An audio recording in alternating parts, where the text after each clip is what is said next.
In this video, I'll guide you through drawing and painting the Mona Lisa while sharing fascinating insights into the history of this iconic masterpiece.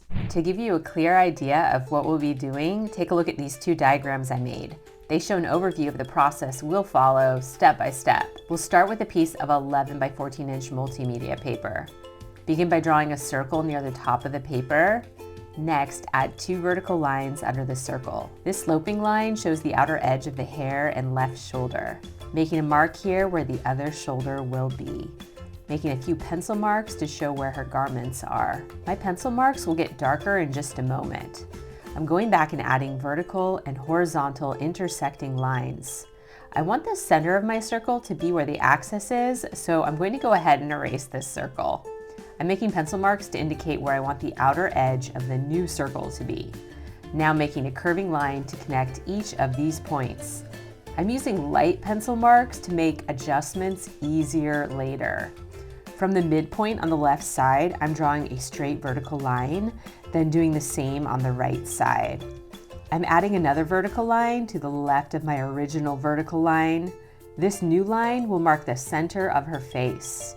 These 2 lines represent the arch between the nose and the eyebrow. I'm adding slanting lines, which will be the brow line. Now drawing the upper eyelids and lower eyelids. Curved lines mark the edge of the iris and pupil.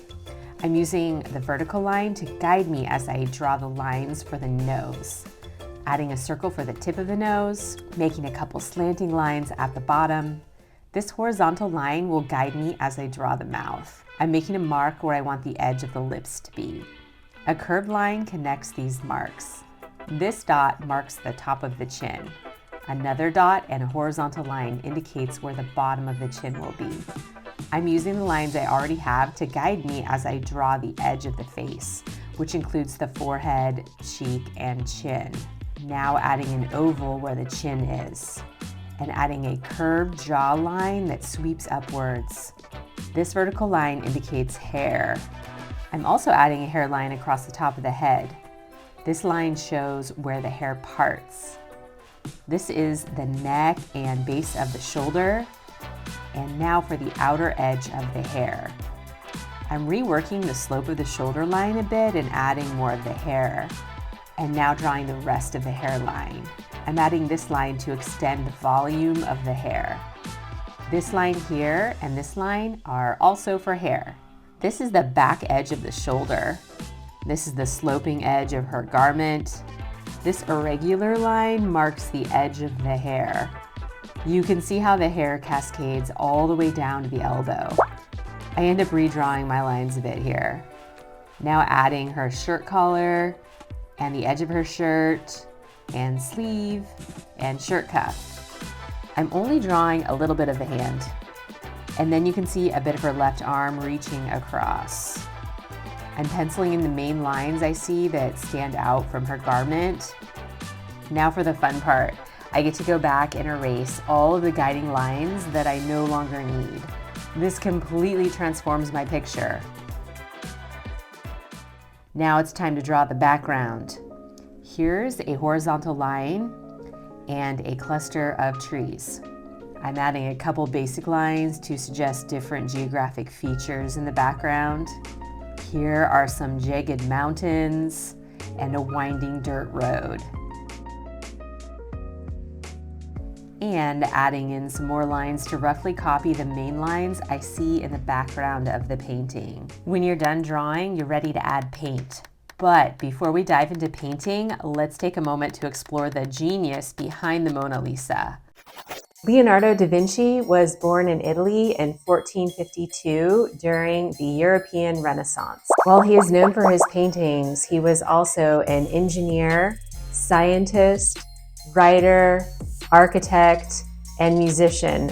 He started painting when he was a child and began studying under a well-known artist when he was a teenager. He got his own studio when he was just 20 years old and spent decades painting some of the greatest paintings of the Renaissance. His paintings, the Mona Lisa and the Last Supper, are considered to be the 2 most famous paintings in the world. Other works of his include The Lady with an Ermine, The Virgin of the Rocks, and Salvator Mundi, which in 2017 sold at auction for $450 million.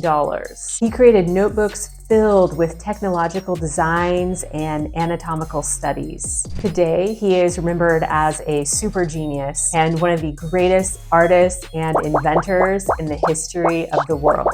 Okay, we're back, and I'm starting off with some gray, blue, and white acrylic paint. I'm mixing these together to make a color for the sky, and I'm adding in a bit of white to make it lighter in some areas. Now I'm using a mixture of green, white, and gray, then adding some yellow for the trees in the background. I'm gradually layering over this with some darker green. I'm using some darker green to paint the trees on the right. Whenever you switch colors, I suggest grabbing a tissue and pinching the brush and then windshield wipering it inside the tissue.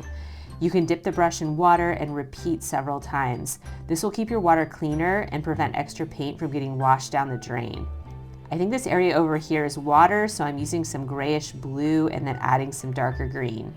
Don't worry if your background doesn't look exactly like mine. Feel free to improvise and make it different. I'm filling in here with more blue where the water is. I'm using yellow, white, and ochre to mix the color for the winding dirt road. I'm using this color again on the strip over here. Now for some green and yellow ochre on the right, and a bit of light blue. I'm mixing brown, white, and yellow for the darker color I'm using in this area. Now adding a bit of red and some green, and blending a bit of green into this mountainous area. Now for a small patch of green with some white mixed in. I'm adding a section of reddish orange right behind her shoulder. Now that I'm done with the background, I'm mixing some white with a tiny bit of yellow and brown to make a skin color. Now adding some white to make an even lighter version of this color. I'm applying the lighter color to the face first, then going back with the darker color around the edge of the forehead. Be sure to add water to your brush whenever you blend colors like this. I decided I wanted to go even darker, so I'm adding a bit of black here. I'm using some light brownish gray around the eyes. If you're new to painting, I recommend just skipping this part and painting your face one solid color, unless you're feeling super adventurous. I'm continuing to add the darker gray brown value around the edge of the face. Now adding in a mid-tone ochre between these two colors, and adding some lighter highlights to the cheeks and forehead. I'm applying a darker value at the top of the neck and a lighter color around the chest, and then blending the two colors together. I'm using an ochre color on the lips, then adding darker values to the bottom edges. Adding some brown around the tip of the nose, and brown to the eyebrows and upper eyelids. I'm using a dark brown on the iris and pupils, and adding some light yellow ochre with white highlights to the hand.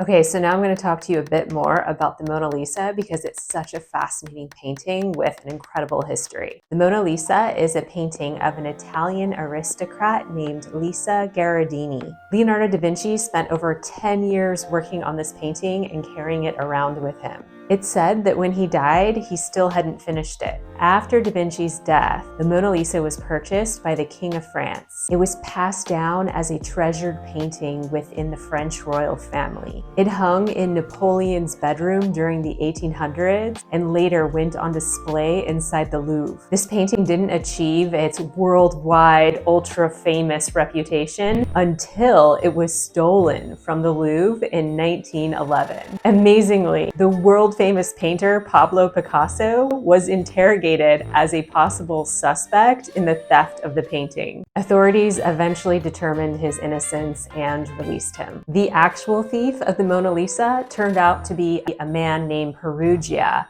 who held on to the painting for 2 whole years before attempting to sell it to an Italian art dealer. The art dealer called the police, who confiscated the painting and returned it to the Louvre. Upon the Mona Lisa's return, it attracted huge crowds and became more famous than ever. Today, the Mona Lisa rests behind multiple layers of glass, which are bulletproof, theft-proof, and earthquake-proof, and the painting continues to attract millions of visitors every year.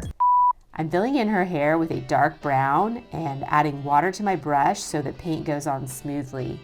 You can see how there's a tiny gap where her hair parts at the top. I'm using a variety of earth tone colors to fill in the patches that make up her clothes. I'm trying to match the colors to the colors that I see in the painting. Each section has a slightly different color. Now filling in the rest of her hair using a dark brown. When you're all done, you may want to compare your painting to the original Mona Lisa painting, but don't feel bad if it doesn't look the same, and remember that it took Da Vinci over 10 years to paint the Mona Lisa. Next, be sure to check out this super fun tutorial where I show you how to create a Fauvism portrait painting. And also, that would be a huge help if you could support me by subscribing to my channel, Rainbow Parrot Art.